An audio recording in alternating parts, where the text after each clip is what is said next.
Derrière cette devanture rose, les artisans boulangers s'affairent à préparer les traditionnels beignets, devenus les symboles du Mardi Gras. Aux aurores, la pâte préparée hier va prendre forme.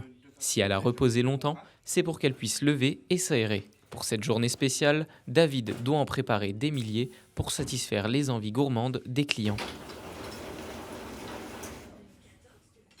Pétrie et aplatie, la pâte est ensuite découpée en petits carrés de 4 cm. Ces petites bouchées vont ensuite reposer plusieurs minutes sur ces plaques. C'est une pâte qui est bien aérée, c'est donc une pâte levée, c'est pas une pâte parce avec de la levure de boulanger, c'est pas de la levure chimique. Donc c'est pour ça qu'il y a des temps de repos, faut que ça lève et tout ça. Moi je trouve qu'il reste plus moelleux. On va dire. Voilà. Oui, on l'a pétri hier, oui. On l'a découpé cette nuit. Après on l'a laissé reposer pendant à peu près 2 heures et après j'ai cuit. Lorsque les beignets sont prêts à être cuits, ils sont plongés pendant quelques minutes dans de l'huile chaude. En quelques secondes, ils changent de couleur.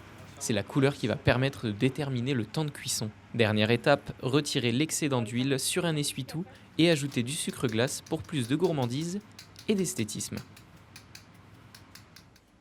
Dans cette boulangerie, les beignets conservent toujours leur place de star pour Mardi Gras. Année après année, la tradition ne se perd pas. Et si les beignets de Jean-Michel sont plus petits que les traditionnels bugnes, c'est pour les partager plus facilement.